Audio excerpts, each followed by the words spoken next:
Welcome to the Big Fellas Podcast, where we chop it up about all things past, present, and future about the game of basketball. Where facts, stats, and context reign supreme. That is blasphemous! Sometimes it gets crazy, but we always keep it real. Get ready to learn from players, coaches, and fans from all levels of the game and see the court in a brand new way. And now, fresh off the sidelines, here's your host, John Hartofilis. What it do, fellas, and welcome to the Big Fellas Basketball Podcast. I'm your host, JH, coming to you from New York City, the mecca of basketball. Today, I'm excited to be joined by Kevin Tarca, founder of Kreation Talent Agency. We spoke about how Kevin started his own agency at such a young age, the secrets behind effective networking, and why it's so important to take action. We've got a good one in store for you today, fellas. Episode number 43, Kevin Tarca, Kreation Talent Agency. Hey, Kevin, what's going on? What's happening, John? How are you, man? Great. I mean, you're doing some awesome things in the agency world and all these cool things just in basketball in general. I really can't wait to talk about it. Yeah, appreciate you having me. Awesome. So just to give our listeners kind of a walkthrough about all the cool stops you've made, can you kind of give us a walkthrough on first how you picked up the game and where it took you? Yeah, sure. I mean, I think probably like a lot of your guests that I've listened to on the podcast is started playing at a really young age, just kind of fell in love with the game. And I just fell in love with playing the game, actually, not really watching it or from any other angle. So I always just loved competing and playing the game. And, fast forward to high school, I knew I wanted to be a college player and, had the chance to walk on to a Division I school at Quinnipiac. And then I did that and I knew I wasn't going to play afterwards. So after college, I wanted to just combine that love for the game and that passion with, my business degree. And that's kind of how I started down the path towards the agency. Had a couple other stops along the way, but that's the background in a nutshell. Great about people continuing their basketball journey after they're done playing. I mean, you've obviously been able to do a great job of that. When you were playing, what were kind of some of the best moments or kind of the biggest things you took away from playing at Quinnipiac? Oh man, Quinnipiac was that was a great 4 years, man. Some of the best 4 years of my life. I think the takeaway and something that I think about a lot is just not getting that bid to the tournament. And, my sophomore year, losing essentially at the buzzer to Robert Morris for a bid at home in a sold out arena for a bid to the NCAA tournament. But I mean, some of the stuff that, that I take away is just the relationships I built and the life lessons I learned and the accountability of being a part of, a team like that. But, the relationships really, whether it's the coaches that I had that are all dispersed throughout the country at this point, or the coaching staff there now, or the administration and, a lot of my teammates that are still, some of my best friends. So, I mean, the memories last, they'll last a lifetime, but it was a great 4 years. Oh, awesome. That's super cool. And it must have been obviously a great experience that prepared you so much for what you're doing now. Listening to your podcast, I heard one experience you were talking about your quote unquote, holy shit moment when you were graduating from school.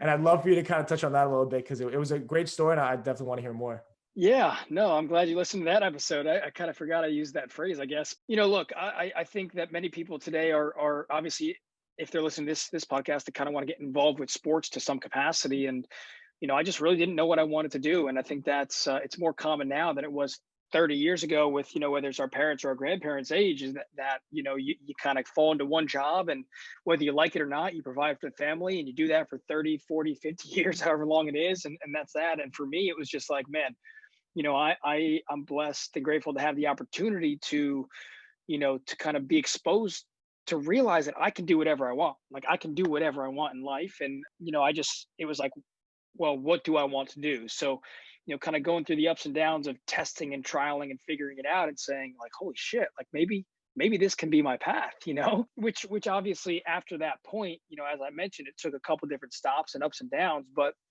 the really like, oh my God moment was that, I kind of realized my passions and my skill sets and they eventually kind of combine like, wow, this could be something that I could be really good at and it could be fun. And that was almost the extent of which, that happened. But then obviously, again, more ups and downs from there. But starting your own talent agency, there's going to be a lot of ups and downs, and especially at the beginning, probably a lot more downs than there were ups. Can you kind of talk about that, though, like what it was like starting your own talent agency and what that was like for you? Because it's something you don't really hear about often, but it's super interesting.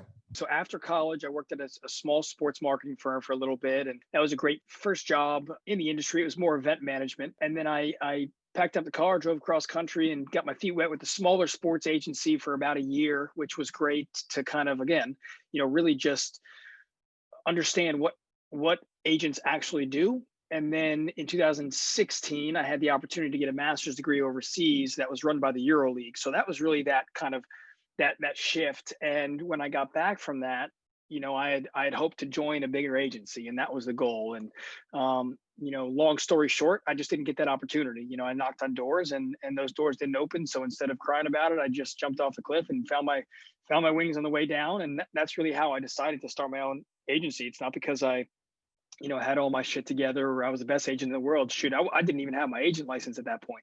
So I just in the fall of 2017, I said I'm going to give it a shot and give myself a little 3-year plan, 3-year strategy, see where it goes, and we just surpassed that now. So that was how it started, man. Nothing, not rocket science, not too crazy. Yeah, but I love that about jumping off a cliff and finding your wings on the way down. That's definitely something. It's a great quote, and because it really describes perfectly what that leap of faith is like. Because everyone thinks of a leap of faith as well. You always realize that you're going to be fine on the way down. No, I mean, at some point you really have to figure out how you're going to land while you're there, which is great. And you touched on a little bit too. I mean, if you could kind of speak on the experience you learned earlier about figuring out what agents do. Can you? I mean, because some people think of agents the way they might see them in a movie or something. What do you kind of, obviously having experience, what's that like in real life?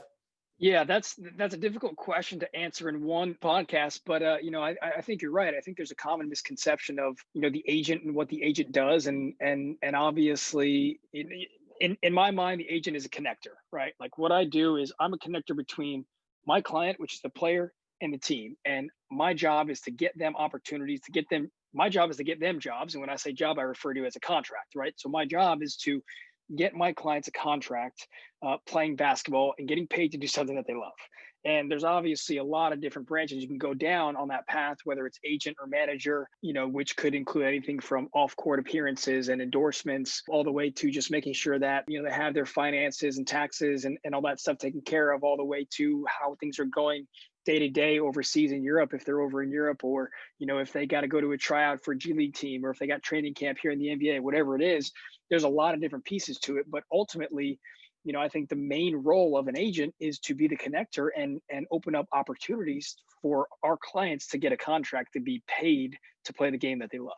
Like you said, it's a huge question that you can't really do on one podcast, but you did do it on one of your episodes. I don't remember the number, but I really enjoyed listening to that one and figuring out what agents actually do. So for our listeners, definitely check out Kevin's podcast, and we'll obviously have it in the show notes down below, and learn a little bit more about that, because it really is one of the fields that you don't really hear a lot about, and is what makes the game happen. Yeah, definitely. And again, like you said, it's anywhere from doing the negotiation process to knocking on doors, to sending out emails and calls, to making sure that all my guys get in front of the right eyes. And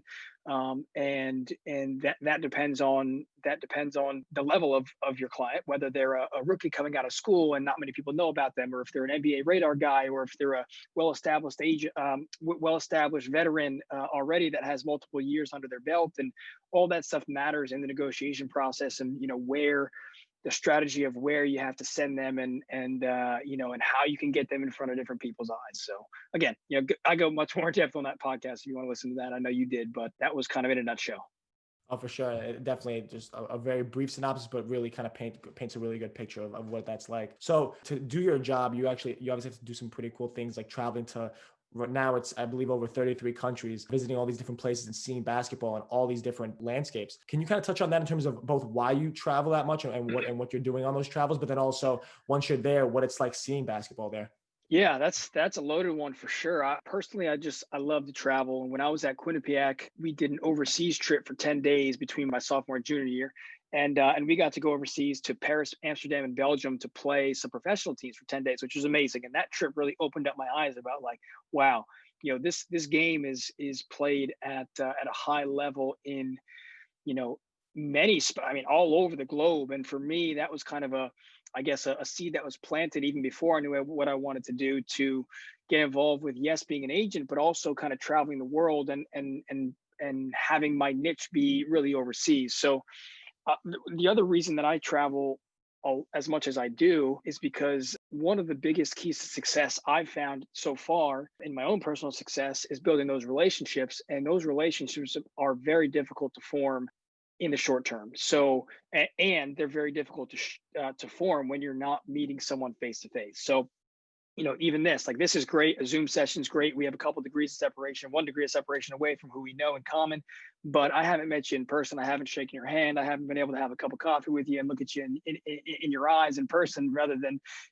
through audio or video for, the Zoom podcast. Just meeting people in person is just it's a whole different level. So I knew that if I wanted to build those genuine relationships with decision makers overseas, I was going to have to venture out and knock on doors in some places that I didn't have access to before, because making a phone call is just not going to get the job done in most cases. And then I guess the other part of the question was what I do when I travel. And I really just touched on it, like obviously I visit my clients. When my clients are playing during the season, I try and go visit each of their games at least once, multiple times for a couple guys, depending on where they are. And, that's brought me from Spain to Germany to Armenia to Georgia, to all over the place, to Hungary. And then outside of just watching my guys, I'm just constantly being aware and immersing myself in culture, because you can find something new every single city and country you visit, both off the court with just the culture and the people,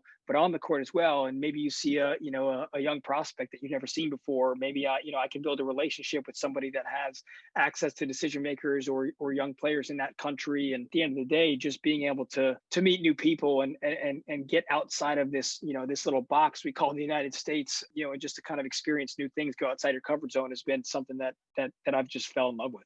Definitely super important to go out of your comfort zone and see all these cool different places. Off that point, you were talking about how important it is to network. And obviously, I can't wait for the day when the virus is behind us and I'm able to meet all my cool guests like yourself in person and have all those great conversations. You obviously touched on in your show too, in terms of how to network.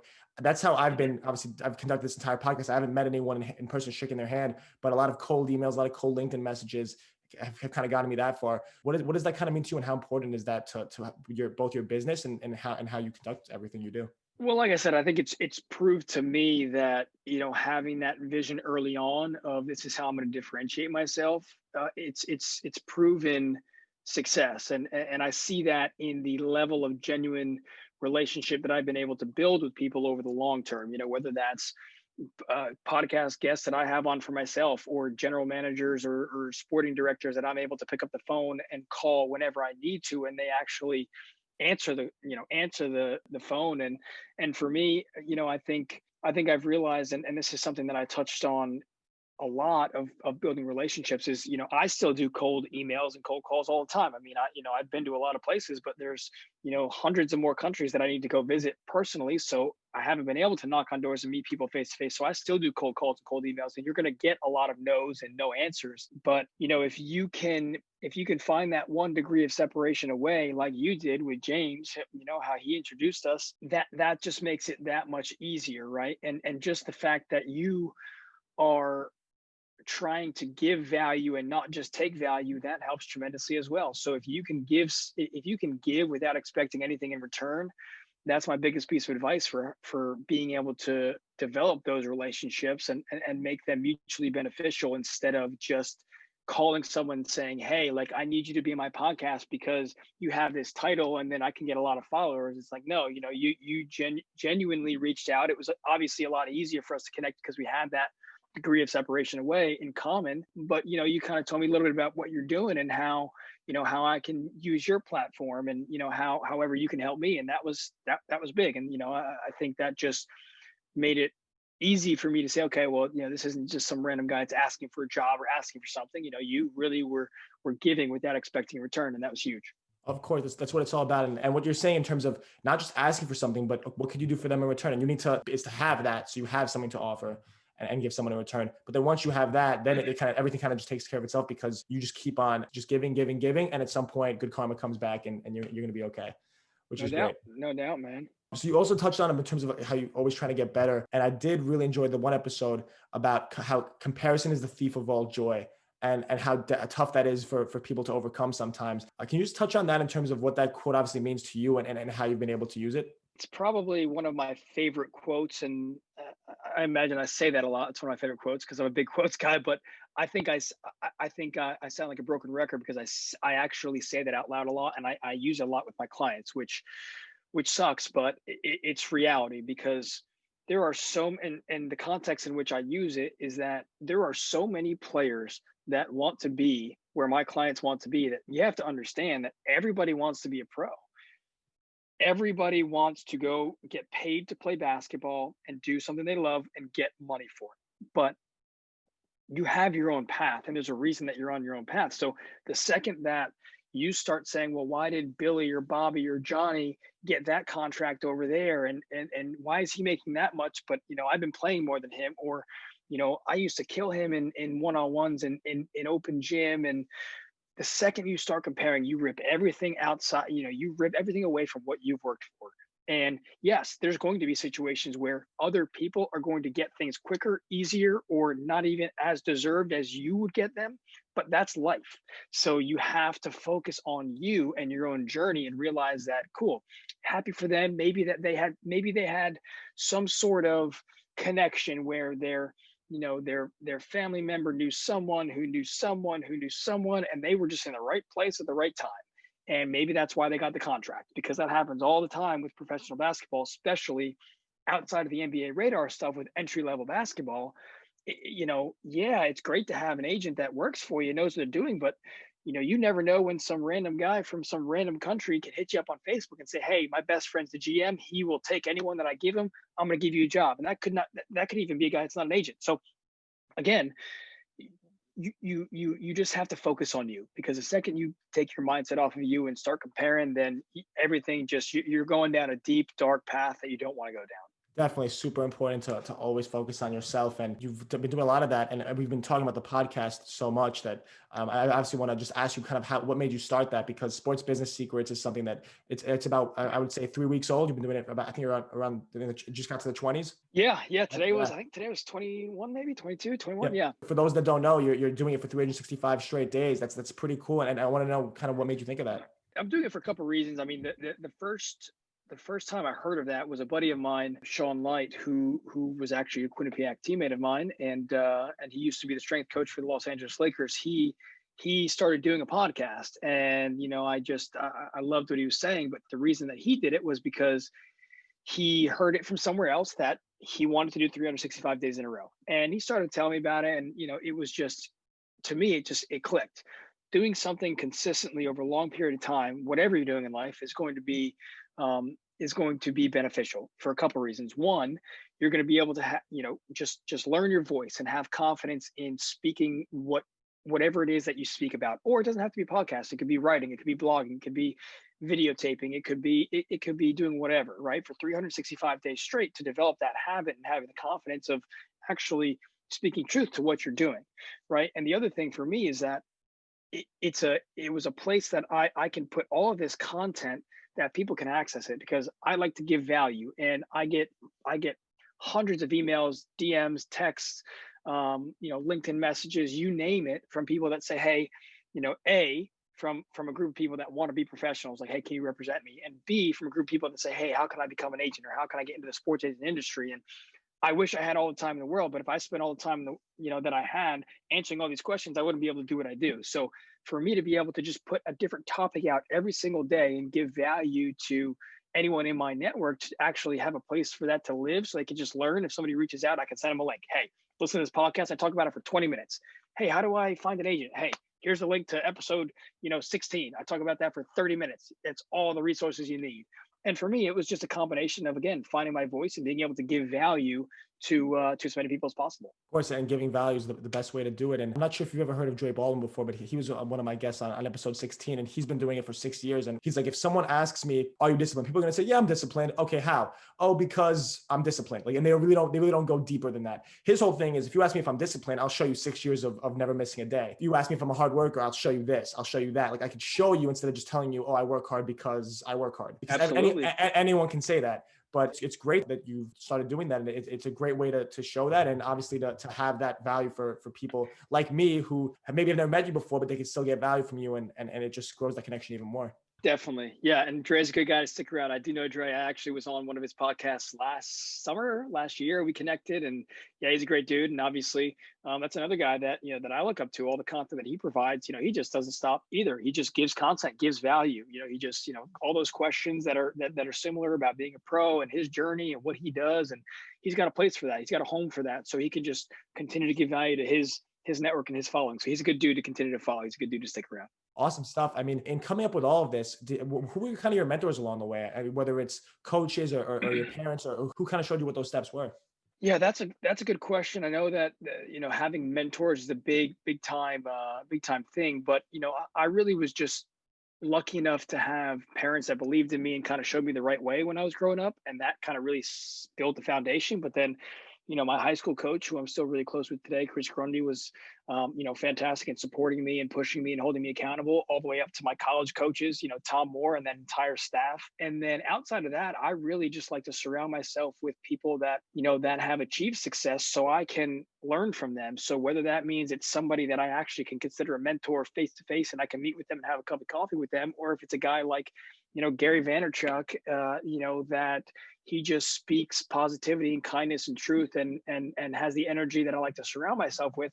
Even listening to his podcast, like, sure, I can consider him a mentor because I listen to him all the time, right? So, or whether it's agents that I like to watch, or whether it's, coaches in the NBA or scouts overseas, or people that I said, look, that is the type of guy that I want to align my values and characteristics with, and I want to be to some capacity like they are when I grow up. That's what I like to consider my mentor. So instead of having just one person that I just go to every single day, and of course there's a small group of those people, I just like to continuously surround myself with knowledge of people that have been successful. So reading books like from Robin Sharma, he's one of my favorite authors, or listening to Gary Vaynerchuk stuff, or Russell Brunson stuff with the marketing and sales, or any sort of basketball mind, Coach Pop, reading some of his books. So yeah, so again, I think the whole mentorship thing is surrounding myself with all this knowledge and content, and then picking and choosing what I think I can take from each of those and then forming it into my own opinion. Of course, and it's definitely super important to just be open to growth like that, and taking in all those outside resources. Obviously, now that you've learned so much in the last few years, what's some advice you'd give to a 20-year-old Kevin Tarca that is getting ready to take all these steps but hasn't quite gotten there yet?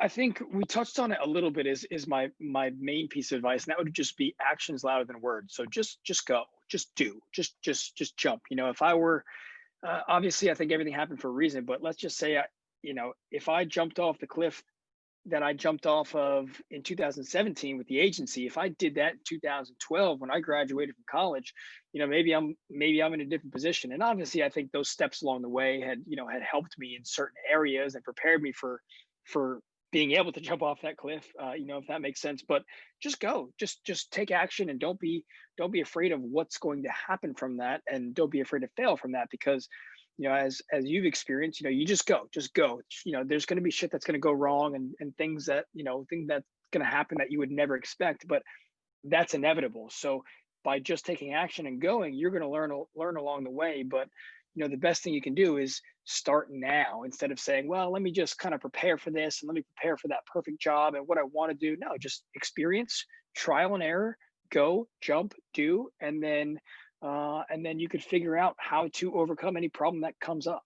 I've been saying forever is just do. And I have to do a better job following myself sometimes, because I do, and then I kind of put it on pause for a little bit, and then I'm thinking, and then I'm putting too much thought into it. But definitely something that is super important for all our listeners and everyone, everyone in general, just to take that advice. So Kevin, thank you so much for coming on. I mean, I had a great time sharing all these ideas back and forth. I mean, I feel like a lot of these things, we kind of think the same way, and both in terms of, like, when I heard your podcast, it was something that a lot of those ideas are things that I've been thinking of for forever. And hearing you explain them was like, wow, like, I got to have this guy on the show. So yeah, thank you so much for coming on, and I really can't wait to talk again soon.